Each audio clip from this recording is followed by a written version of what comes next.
di sini adalah salah satu contoh untuk media belajar dari pembelajaran sekolah alam terkait dengan pembelajaran tersebut menggunakan barang-barang sekitar.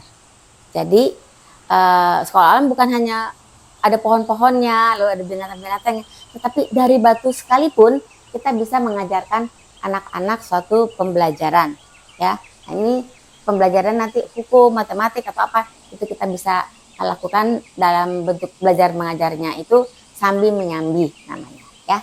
Nah, kita mulai saja dulu dari TK, ya. Nah, TK itu sangat sederhana, ya.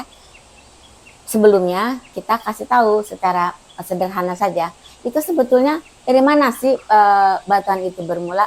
Oh, batu itu dari gunung, ya.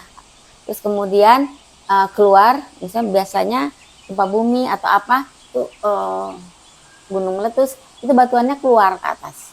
Lalu lama-lama kena air hujan, kena angin, kena panas, dingin, menyusut, kemudian menjadi pasir.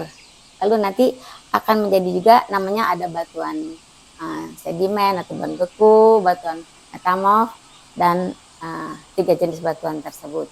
Nah, batunya dari besar, dari kecil-kecil, dari pasir. Nah, anak-anak ya yang TK-TK kita suruh ambil batu-batuan. Nah, kita sediakan ember nih. Ini alatnya untuk bersihinnya. Jadi kalau dia mau lihat lebih jauh, kita siapkan kaca pembesar. Ya, ini perangkat untuk anak-anaknya, ada ketok-ketok segala macam, ya, palu untuk membersihkan batu-batuan yang dia mau ambil. Nah, pembelajaran yang di TK itu setelah dia kumpulkan batu-batuan di ember kecil, lalu kita kasih lembar kerjanya seperti ini. Ya, ada gambar-gambar ini sebetulnya adalah sisa dari kalender bekas 1 tahun, lalu gambarnya kita ambil supaya mereka lebih ceria, ya, lembar kerjanya. Ini bisa dipakai berkali-kali. Nah, mengenal warna, itu pelajarannya berat ringan, halus kasar, besar kecil, ya, bulat lonjong dan sebagainya.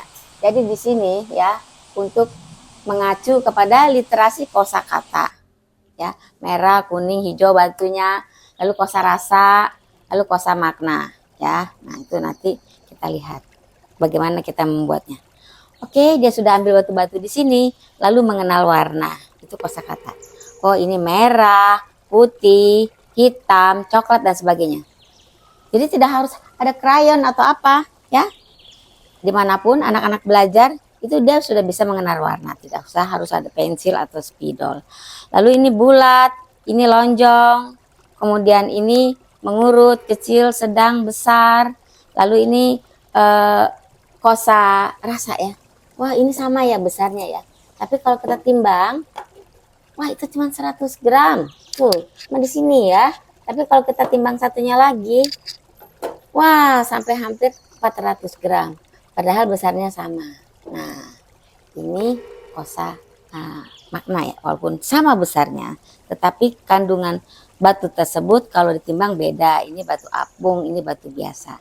Lalu mengelompokkan, ya, mengelompokkan yang besar, yang sedang, yang kecil, tapi semuanya merah. Nanti boleh semuanya hijau, semuanya apa? Ya, batu-batu yang mereka temukan saja. Lalu ini halus, ya, halus. Nanti ini kasar, bisa kita lihat dengan kata pembesar gitu, ya. Jadi bisa ditimbang. Nah, ini lembar kerjanya, halus, kasar, berat, ringan dan sebagainya. Lalu ini besar, kecil, ini membuat pola, ya, merah hijau merah, ini batu permata. Nah, aturan untuk anak bermain atau belajar sambil bermain dengan batu itu harus kita tetapkan terlebih dahulu agar meminimalis terjadi sesuatu yang kita tidak inginkan. Untuk bisa belajar seperti ini, itu kita perlu adanya resource teachers resource book. Ini beberapa buku-buku yang nanti teman-teman guru itu bisa mengambil ide-ide dari buku-buku ini. Ini kan batuan itu dari gunung meletus keluar, lalu kemudian lama-lama mengecil jadi pasir. Nah, kalau yang ini semua lembar-lembar kerja, ya, seperti yang salah satu itu ada di sini. Jadi kita bisa tuh Ini membuat stalaktit stalagmit ya. Tuh, ini mengklasifikasikan batuan-batuannya. Nah, jadi ada bukunya. Lalu nanti ada pelajaran SD ya. Ini prestasi bisa sampai dengan SMP. Tuh, batu-batu permata. Ya, anak-anak tahu. Nah, seperti itu. Ini ada peta apa? Ada posternya ya. Oh, dibikin cincin. Oh, ternyata batuan itu warna-warni dan cantik kalau diolah. Ya. Nah, ini untuk TK. Lalu kita coba lagi untuk SD. SD itu kita juga bermula kasih tahu, tapi lebih dalam lagi dari mana batuan itu bermula. Nah, kan ada pelajaran di SD tentang gunung meletus. Nah, jadi nanti pas materi pelajaran itu lalu kita perluas dengan pembelajaran tentang batuan. Nah, dia sudah pakai kosakata, kosarasa, kosamana, ada kosaraga juga. Ya. Nah, kosaraga coba yang paling bawah. Kosaraga itu kita main batu tujuh atau main engklek, main dampu. Oh, itu kan dengan batu mereka bisa bermain lari-lari ke sana kemari. Ini main congklak ya, pakai sisa-sisa batu permata. Nah, ini genteng itu ada pasirnya tertentu ya, tanahnya tertentu untuk menjadi genteng. Jadi tidak semua tanah, tidak semua pasir bisa menjadi genteng. Ini ada game kayak dam-dam begitu, main gundu. Nah, ini gundunya dari kaca. Nah, kaca itu terbuat dari pasir kuarsa. Tadi kan dari batu yang bongkah-bongkah besar keluar dari dalam bumi, lama-lama ujungnya bisa jadi pasir lagi. Nah, ini ada pasir kuarsa, bisa membuat segala hal dari kaca-kaca gini. Ya, ini dari Murano nih ya, dibuat desain lucu-lucu seperti itu. Ini ada namanya tanah liat. Nah, bisa dibikin patung lucu seperti itu, tanah liat. Bisa sebagai dinner set ya, piring, gelas, panci. Nah, ini juga dari tanah liat tertentu. Nah, ini tadi pemilihan batuan itu diklasifikasi menjadi batuan beku, nih yang merah-merah semua. Lalu menjadikan batuan sedimen atau endapan. Nah, ini batuan metamorf. Biasanya batuan metamorf itu dekat kepada magma dan dibikin perhiasan-perhiasan bagus. Nah, kalau kita ketemu batu seperti ini, kan kayaknya sederhana. Orang juga nggak mau. Tapi kalau dipecah seperti ini dan diasah, maka dia jadi marmer. Batu marmer bisa jadi ubin, bisa jadi mangkok dan sebagainya.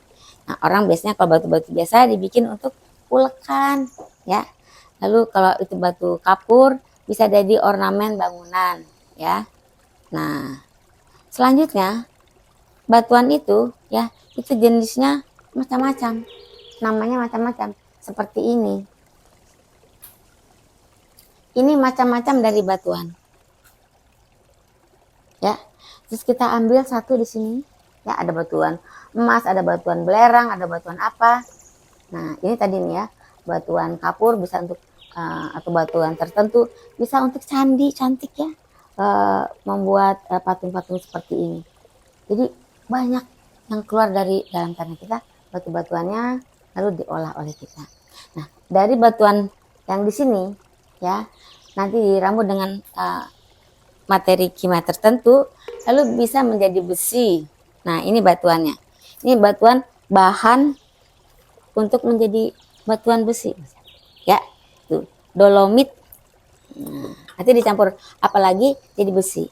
Ya, bisa jadi untuk tempat minum, bisa untuk ember, bisa untuk kendaraan, pesawat, kereta api dan sebagainya, bisa untuk art and craft, alat-alat jahit, ya, jarum, mulai dari jarum, pentul, gunting, cutiknya itu dari bahan batuan yang diolah, alat-alat bengkel, alat-alat dapur, ATK, alat kebun.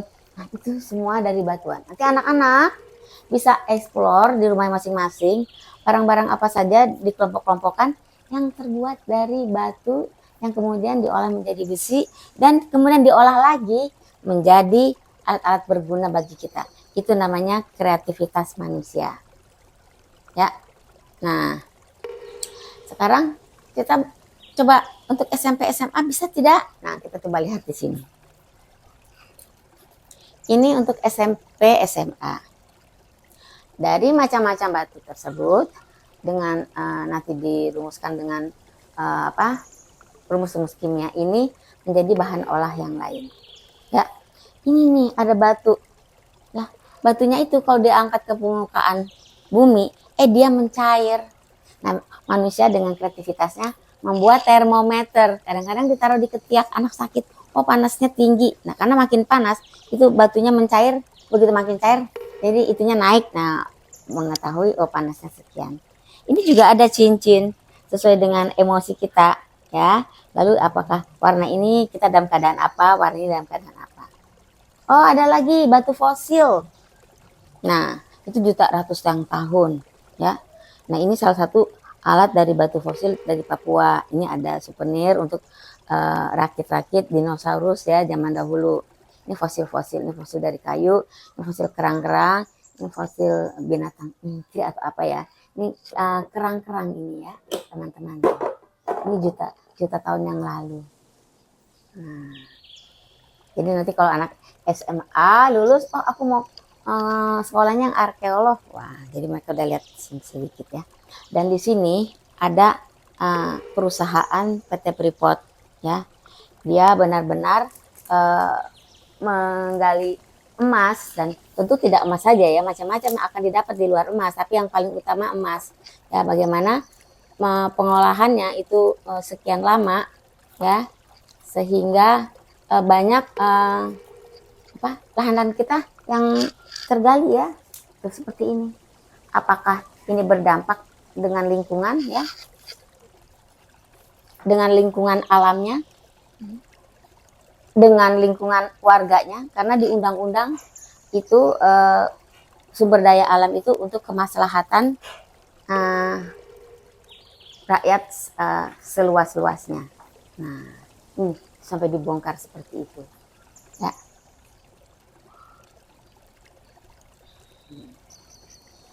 Jadi di sini kalau kita mau mengasih pelajaran tentang hukum, tentang undang-undang, sambil menyambi bahwa nanti anak kita akan paham, oh seperti itu. Ya. Nah, lanjut lagi di sini untuk SMP. Ini bisa juga batuan untuk bahan kosmetik. Ya, jadi tidak mudah berjamur karena batu kan tidak mudah berjamur ya. Nah, batu bisa jadi kosmetik juga, bisa jadi termometer juga. Nah, di sini batu untuk jadi permata. Tadi kan batu emas ya penambangannya. Batu emas, emas putih, emas kuning, ini permata-permata. Nah, di ayat Al-Quran itu ada ya, di Ar-Rahman itu 223. Itu Allah sendiri yang menuliskan, memberitahukan kepada kita ya, bahwa ada batu mutiara sebagai perhiasan dan ada batu marjan. Nah, ini batu marjan. Nih, bentuknya kayak gitu. Awalnya batuannya kayak gini, udah membeku, udah ratusan tahun atau ribuan tahun mungkin menjadi merah, lalu diolah yang kecil-kecil jadi manik-manik atau jadikan kalung. Nah, ini mutiara air laut, mutiara air tawar. Nah, ini batuan-batuan sedimen yang diolah menjadi perhiasan. Ini sebetulnya juga perhiasan, ini dari batu apung nih ya. Ada waktu itu di Afrika kita beli, nah batu apung jadi perhiasan. Jadi ini atas dasar kreativitas manusia. Nah, jadi teman-teman guru semua, anak-anak semua yang belajar dengan media alam itu, masya Allah ya, banyak hal yang kita bisa gali. Padahal cuma kosakatanya batu atau batuan. Karena Indonesia itu ada di atas ring of fire, atau di bawahnya itu banyak gunung-gunung meletus. Nah, gunung meletus kan banyak batuannya, macam-macam. Nah, bagaimana kita bisa memanfaatkan secara bijak, alamnya tetap terjaga dan berkelanjutan seperti tadi yang SDGs itu. Ini kekayaan kita semua nih ya, sampai dengan ke sana. Ini biasa dikatakan ring of fire. Nah, jadi belajar gunung meletus dan sebagainya itu sampai kepada kemanfaatannya itu kita harus kelola sedemikian rupa ya, agar generasi kita ke depan menjadi generasi yang bijak dengan menjadi people yang bertanggung jawab, yang kreatif, yang bisa bersyukur pada Tuhan penciptanya dan sebagainya. Jadi seperti itu, demikian. Terima kasih. Assalamualaikum warahmatullahi wabarakatuh.